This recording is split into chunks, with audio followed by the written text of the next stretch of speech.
اعوذ باللہ من الشیطان الرجیم بسم اللہ الرحمن الرحیم الحمدللہ رب العالمین والصلاۃ والسلام علی اشرف الانبیاء والمرسلین سید الاولین والآخرین رحمت للعالمین شفیع المذنبین سیدنا و مولانا ابی القاسم محمد وعلی آلہ طیبین طاہرین معصومین المظلومین۔ حاضرین و ناظرین، امامت اور ملوکیت کے عنوان پر آج میں 5ویں تقریر معصومین کی خدمت اقدس میں پیش شروع کروں گی سرکار خاتم الانبیاء صلی اللہ علیہ وآلہ وسلم کی مشہور قول سے، علی حق کے ساتھ ہے، علی حق کے ساتھ ہے اور حق علی کے ساتھ۔ پچھلے ذکر میں ہم یہ بیان کر رہے تھے کہ جب جناب امیر کو خلافت پیش کی جا رہی ہے تو آپ کس طرح اس سے دور بھاگ رہے ہیں، حالانکہ پہلی خلافت کے وقت آپ کو خواہش تھی خلافت کی۔ اور ہم نے پچھلی تقریر میں یہ ذکر کیا کہ کتنی تبدیلیاں اسلامی معاشرے میں ہی نہیں، اسلامی فکر میں، اسلامی اقدار میں آ چکی تھی کہ ایک طرح سے بجائے دین اسلام کے قدروں کے ملوکیت نے اسلامی معاشرے کو اپنی گرفت میں لے لیا تھا۔ اسی وجہ سے جناب امیر المومنین بیان فرما رہے ہیں ان تمام برائیوں کو اور خلافت سے گریزاں نظر آ رہے ہیں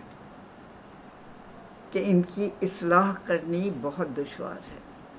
اور جہاں تک جناب امیر المومنین کا تعلق ہے تو جس حدیث سے میں نے شروع کیا کہ حق علی کے ساتھ ہے اور علی حق کے ساتھ ہے، علی حق کے علاوہ کچھ کر ہی نہیں سکتے، وہ امامت کے نمائندے ہیں۔ اور امام کا فریضہ یہ ہوتا ہے کہ وہ نبی کے پیغام کی حفاظت کرتا ہے۔ امام کوئی اپنا نئے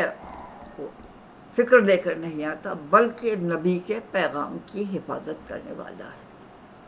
تو ظاہر ہے آپ کے لیے ایک ہی راستہ ہے کہ جو جناب رسالت مآب صلی اللہ علیہ وآلہ وسلم پیغام لے کر آئے اس کی حفاظت کریں، یا بالفاظ دیگر جو خرابیاں پیدا ہو گئی ہیں، جس طرح اسلام سے معاشرہ دور ہو چکا ہے، آپ پھر سے معاشرے کو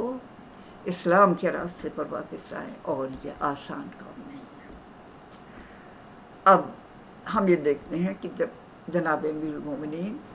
اتنے گریزاں ہیں کہ آپ خلافت نہیں قبول کرنا چاہتے، تو پھر ذہن میں ایک سوال پیدا ہوتا ہے کہ پھر آپ نے خلافت کیوں قبول کی؟ تو میں پھر آپ کے تیسرے خطبے کا حوالہ دوں گی کہ آپ نے فرمایا کہ اگر مددگاروں کی وجہ سے مجھ پر حجت نہ تمام ہوئی ہوتی اور علماء سے یہ خدائی عہد نہ ہوتا کہ وہ ظالم کی شکم سیری سے اور مظلوم کی بھوک سے سمجھوتا نہیں کریں گے، تو میں ناقہ خلافت کی مہار اسی کی پیٹھ پر ڈال دیتا تاکہ ناقہ خلافت جس خارزار کو چاہے اپنی چراگاہ بنا دے، جدھر چاہے نکل جائے۔ تو اب آپ نے بتایا کہ میرا فریضہ کیا ہے، کہ ایک تو مددگار آ گئے، اب میں یہ نہیں کہہ سکتا میرے مددگار نہیں تھے، میں کیا کرتا، میں بے بس ہے نہیں،